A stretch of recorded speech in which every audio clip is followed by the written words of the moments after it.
우리 예루살렘 교회는 날마다 부흥하고 성장하는 교회였습니다. 그들은 성전에 모여서 뜨겁게 예배하고 기도하고 또 은혜 받는 그러한 공동체였습니다. 성도들끼리 열심히 서로 잘 섬기고 또 성도 간의 교제가 풍성한 그런 교회였습니다. 그런데 한 가지 부족한 것이 있었는데, 예루살렘 교회는 모이기는 잘 모였는데 나가서 전도하지 않았습니다. 전도하지 않고 모이기만 하니까 하나님께서 그 예루살렘 교회의 큰 핍박과 환난을 통해서 예루살렘 교회를 흩어버리셨습니다. 서대반 집사님이 돌에 맞아서 순교하는 그러한 사건을 통해서 성도들이 이곳저곳으로 흩어졌습니다. 성도들은 가만히 있어도 하나님은 가만히 계시지 않으셨던 것입니다. 성도들이 일하지 아니하니까, 복음을 전하지 아니하니까 하나님께서 일하게 하시고 전도하게 하셨습니다. 흩어진 곳에서 이곳저곳 교회가 생기기 시작했습니다. 예루살렘 교회는 순교로 흩어져 없어졌지만은, 그러나 순교로 흩어진 무리들이 각 지역으로 내려가서 전도하여서 수많은 자녀 교회들이 생겨났습니다. 그 중에 가장 크게 성장한 교회가 바로 오늘 본문에 나오는 안디옥 교회였습니다. 안디옥 교회는 바울과 바나바가 열심히 전도하여 크게 성장시킨 교회였습니다. 교회가 성장하니까 하나님께서는 바울과 바나바를 이제 선교사로 세워 보내라고 명령하셨습니다. 어쩌면 안디옥 교회에서 가장 중요한 위치를 차지하고 있는 바울과 바나바, 이 두 사람을 하나님께서는 안수하여 세워서 이제 내보내라는 것이었습니다. 사도행전 13장 전체의 내용을 보면은, 먼저 1절부터 3절에 보면은 바울과 바나바 이 두 사람을 선교사로 보내는데, 그 두 사람이 두루 다니며 복음을 전하는데, 4절 5절 말씀에 보면은 이 바울과 바나바가 실루기아를 통하여서 구브로 살라미에 가서 전도합니다. 그리고 6절에는 바보에서 전도하는데, 총독에게 전도하는데 박수무당 엘루마라고 하는 무당이 전도하는 일을 맹렬히 반대했습니다. 그리고 13절에 보면 바보에서 배를 타고 밤빌리아에 있는 버가에 가서 전도를 하는데, 거기에서는 함께 따라갔던 마가가 여러 가지 전도하는 일이 어렵다고 배신하고 돌아서서 떠나는 사건도 있었습니다. 14절에 보면은 버가를 지나 비시디아 안디옥에 복음을 전했습니다.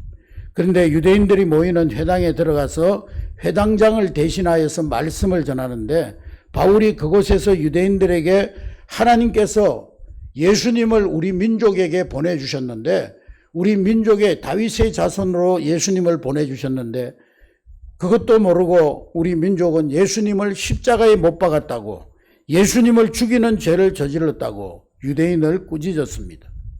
그분이 죽었다가 살아난 것을 본 정인들이 너무나 많다고 확신 있게 예수의 복음을 전했습니다. 바울 자신도 부활하신 주님을 만났다고 당당하게 말씀을 전했습니다. 이런 말씀을 들은 사람들이 회당에서 나가면서 42절에 보면은 바울에게 부탁하기를, 다음 안식일에도 우리에게 이 말씀을 전하라고 부탁을 합니다. 한 번 말씀 전가한 일로 인해서 유대인 중에 예수님을 영접한 사람들이 많이 생겨났던 것입니다. 43절에 보면은 폐회한 후에 유대인과 유대교에 입교한 경건한 사람들이 많이 바울과 바나바를 쫓으니라, 그렇게 말씀하고 있습니다.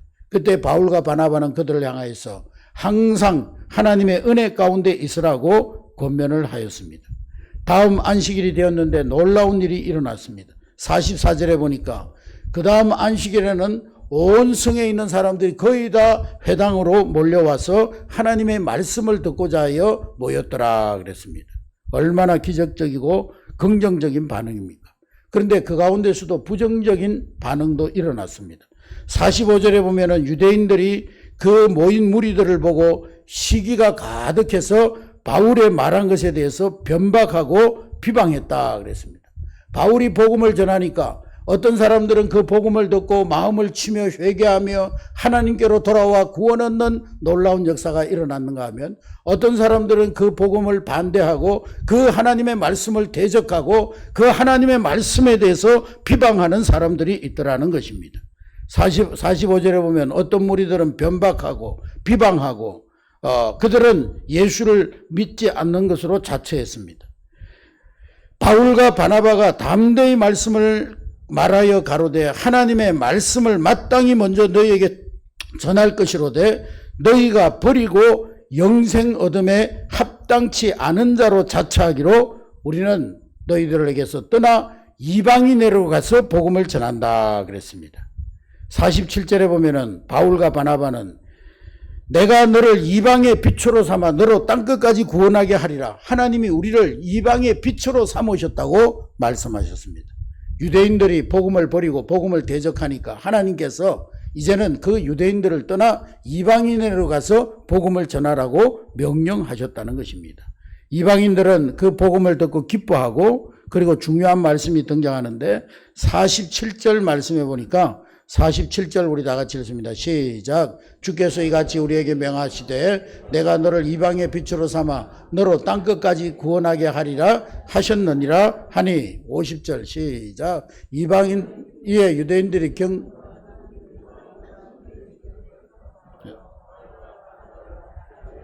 49절 다시 읽습니다. 49절 48절 시작. 이방인들이 듣고 기뻐하여 하나님의 말씀을 찬송하며 영생 주시기로 작정된 자는 다 믿더라. 그게 두시기로 되어 있는데 두시기가 아니고 주시기로. 다시 한번 시작. 이방인들이 듣고 기뻐하여 하나님의 말씀을 찬송하며 영생을 주시기로 작정된 자는 다 믿더라. 하나님이 영생을 주시기로 작정한 자는 바울의 복음을 듣고 다 믿더라 하는 것입니다. 그런데 그런가 하면 이 복음을 듣고도 유대인들이 경건한 기부인들과 거기에 성내에 있는 유력한 자들을 선동해가지고 우리가 저 바울을 가만히 두면 안 되겠다. 바울을 쫓아내야 되겠다. 그래서 막 그 사람들이 기부인들과 그 성내에 있는 유력한 자들을 선동해서 바울과 바나바를 핍박하여서 거기에서 쫓아내고자 하는 사람들도 있더라는 것입니다. 똑같은 복음을 듣고 어떤 사람은 복음을 듣고 예수 믿고 구원 얻는 사람이 있는가 하면 하나님의 말씀을 대적하는 사람들도 주의 종 바울을 쫓아내는 사람들도 있더라는 것입니다. 그래서 바울은 51절에 보니까 바울과 바나바는 거기에서 나와 이고니온으로 갔습니다. 그러나 예수님을 영접한 사람들은 52절에 보니까 기쁨과 성령이 충만하게 되었더라 그랬습니다. 그것이 전체적인 이제 사도행전 13장의 말씀의 내용인데 이 말씀 가운데 오늘 우리가 관심을 가지고 집중해야 될 말씀은 바로 48절의 말씀입니다. 48절 우리 다시 한번 읽겠습니다. 시작. 이방인들이 듣고 기뻐하여 하나님의 말씀을 영생을 주시기로 작정된 자는 다 믿더라. 따라합니다. 영생을 주시기로 작정된 자는 다 믿더라. 여러분 하나님은 어떤 하나님이십니까? 작정하시고 이루시는 하나님이십니다.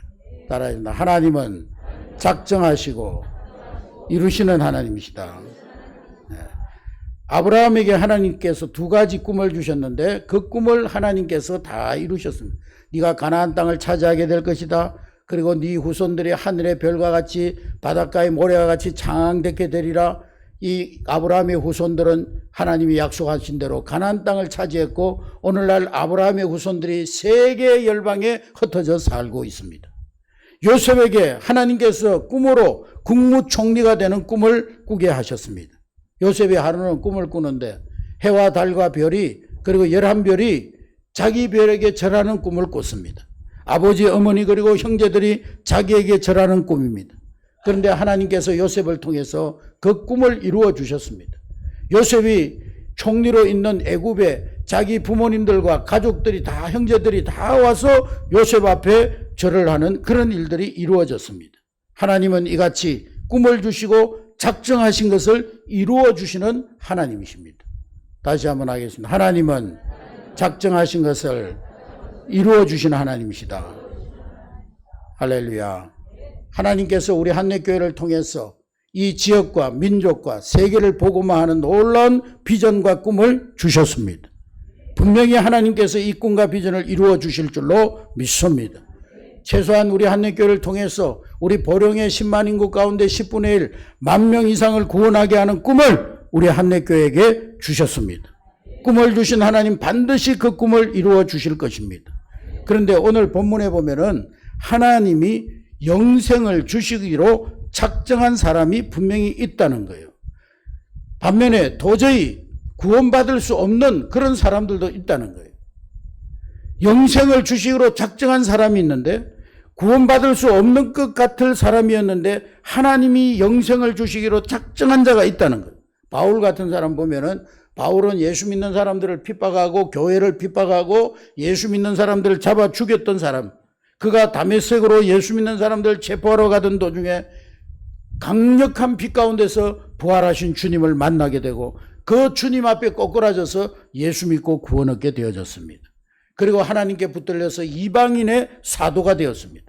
후에 사도 바울은 고백하기를 갈라디아서 1장 12절에 보면은 갈라디아서 1장 12절부터 16절 우리 다 같이 읽습니다. 시작. 이는 내가 사람에게서 받은 것도 아니요 배운 것도 아니요 오직 예수 그리스도의 계시로 말미암은 것이라. 내가 이전에 유대교에 있을 때 행한 일을 너희가 들었거니와 하나님의 교회를 심히 박해하여 말하고 내가 내 동족 중 여러 영갑자보다 유대교를 지나치게 믿어 내 조상의 전통에 대하여 더욱 열심히 있었으나 그러나 내 어머니의 태로부터 나를 택정하시고 그의 은혜로 나를 부르시니가 그의 아들을 이방에 전하기 위하여 그를 내 속에 나타내시기를 기뻐하셨을 때에 내가 곧 혈육과 의논하지 아니하고 또 나보다 먼저 사도된 자들을 만나려고 예루살렘으로 가지 아니하고 오직 아라비아로 갔다가 다시 다메섹으로 돌아갔노라. 카메룬에 갔더니만 선교사님들이 그런 말씀을 하십니다.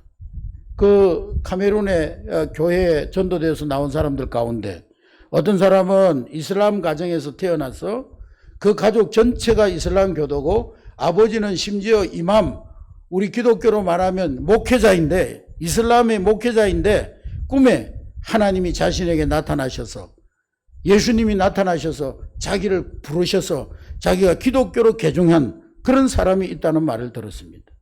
분명히 이러한 하나님이 영생 주시기로 작정된 사람들이 있는 것입니다.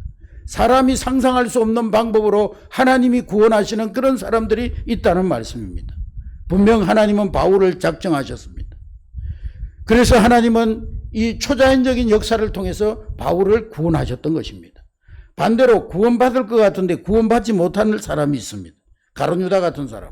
가룟 유다는 예수님의 제자로서 3년 동안 예수님을 따라다니면서 예수님의 복음의 말씀을 듣고 예수님이 행하시는 모든 일을 다 보고 예수님이 하시는 모든 삶을 그대로 체험했던 사람입니다.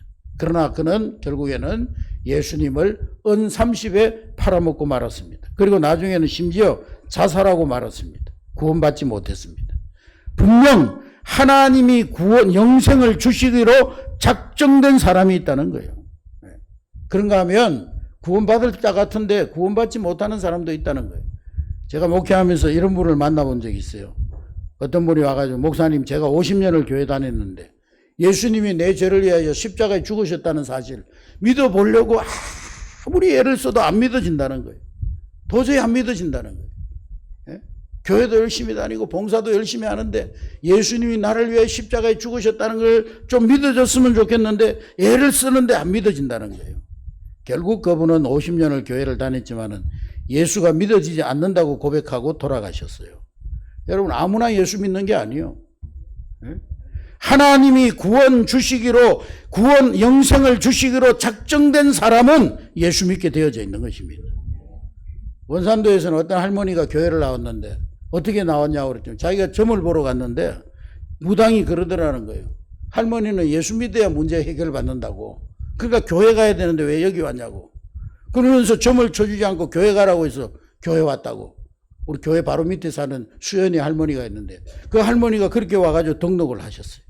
여러분 하나님이 영생을 주시기로 작정하는 사람이 분명히 있는 것입니다. 우리가 만나던 사람들 가운데는 분명히 하나님이 영생을 주시기로 작정한 사람이 있는 거예요. 여러분 직장에도 있고 여러분들의 친구들 가운데도 있고 여러분 동료 가운데 있고 여러분 가족 가운데 하나님이 영생을 주시기로 작정한 자가 있다는 거예요. 전도는 뭐냐? 우리가 나가서 그런 사람들을, 우리가 만나는 사람들을 갖다가 뭐 우리가 어떤 미사 여구를 사용해서 우리가 좋은 말로 그 사람들을 구슬러서 하나님께 데려오는 것이 아니라, 전도는 하나님이 영생을 주시기로 작정된 자를 찾는 것이 전도라는 거예요.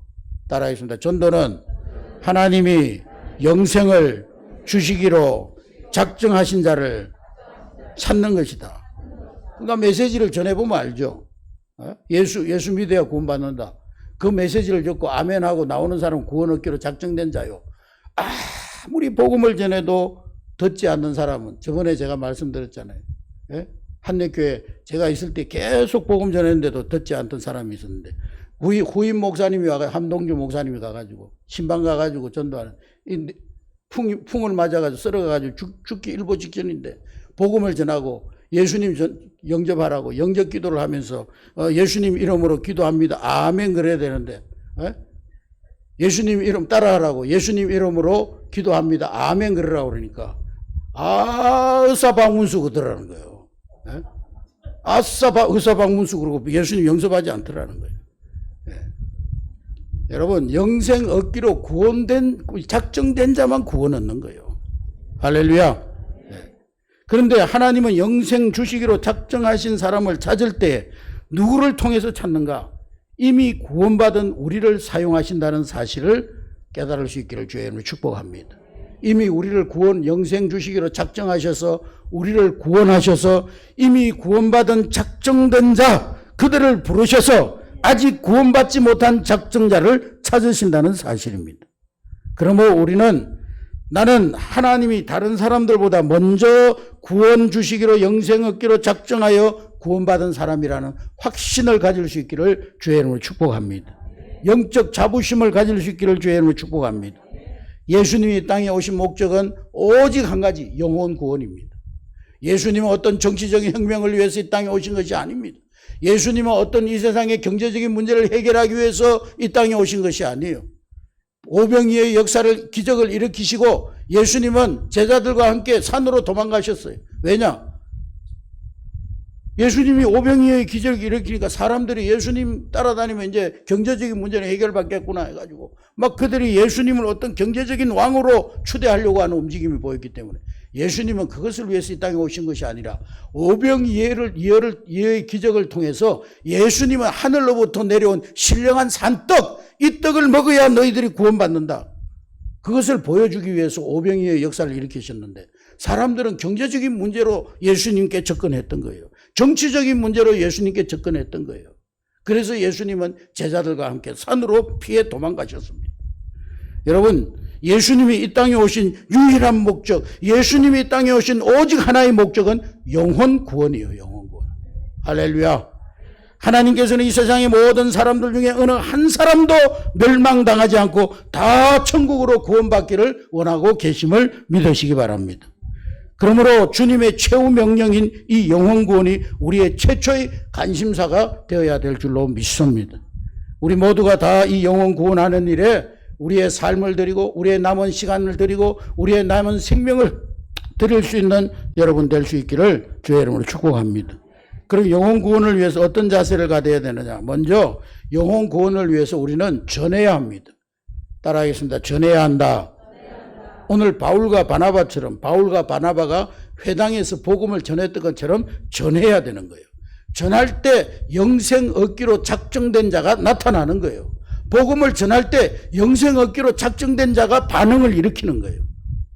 모래더미에 자석을 넣고 이렇게 저어가지고, 어릴 때 우리 그런 노래 많이 했잖아요. 모래사장에 가가지고 자석을 넣고 휘휘 저으면은 그게 철가루가 따라 묻어서 나옵니다.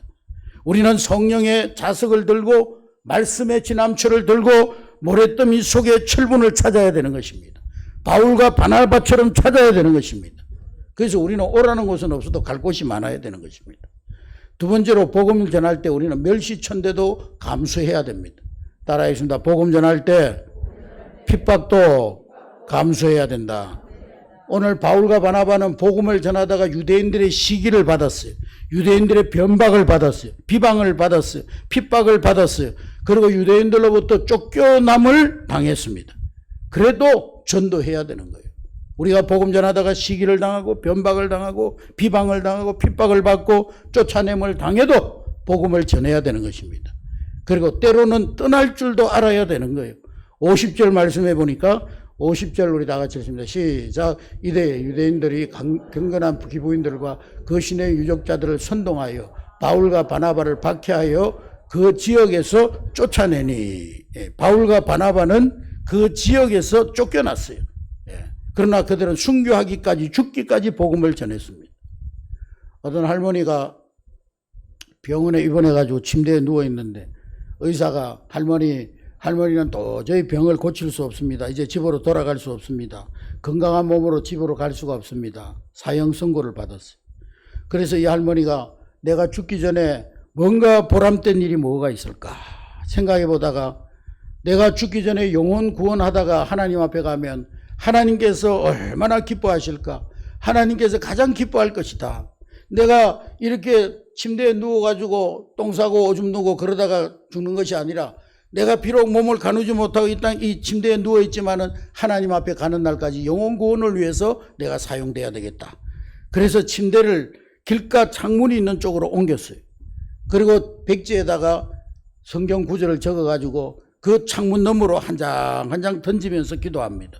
하나님, 이 전도지를 받는 사람, 혹시라도 지나가다가 이 전도지를 줍는 사람이 이 전도지를 보고 구원받게 해 주시옵소서. 그렇게 몇 날 며칠을 전도하다가 할머니가 하나님의 부르심을 받았습니다. 그 후에 한 청년이 교회에 나와서 간증을 하는데 제가 길을 가는데 병원 창문에서 종이가 떨어졌습니다. 그래서 호기심에 그 종이를 집어들고 화장실에 들어가서 볼일을 보면서 그 종이에 적힌 글을 읽었습니다. 그때는 저는 마음이 너무나 무겁고 아플 때였습니다. 하는 일마다 막히고 안 되고 실패하고 좌절하고 그래서 인생을 포기하고 싶은 그런 마음이 들을 때였습니다. 그런데 그 종이에 이런 글이 쓰여져 있었습니다. 수고하고 무거운 짐진 자들아 다 내게로 오라. 내가 너희를 쉬게 하리라. 나는 마음이 온유하고 겸손하니 나의 멍에를 메고 내게 배우라. 그러면 너희 마음이 쉼을 얻으리니 이는 내 멍에는 쉽고 내 짐은 가벼움이니라 하시니라. 할렐루야. 지금 보니까 마태복음 11장 28절에서 30절 말씀이었습니다.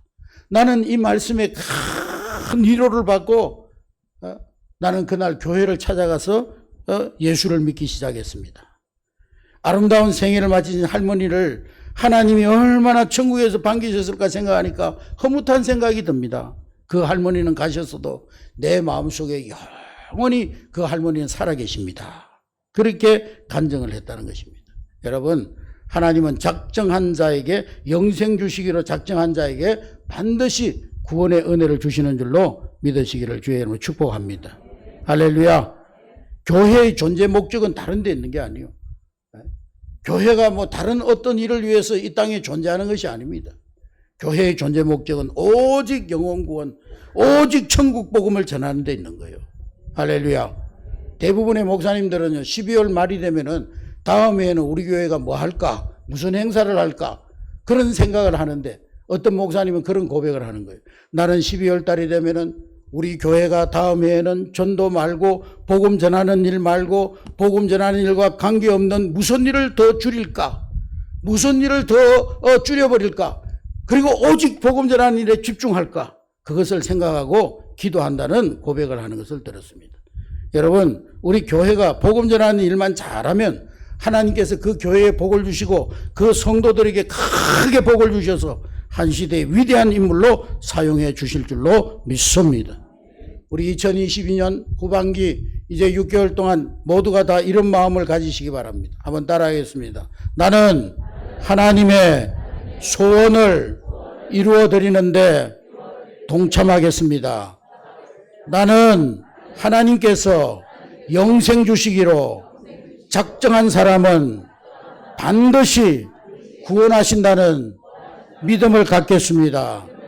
나는 남은 2022년 10명 이상 전도하여 예수님을 영접하도록 하겠습니다.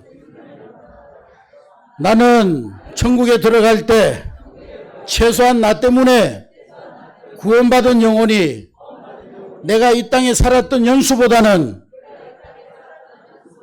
많기를 원합니다.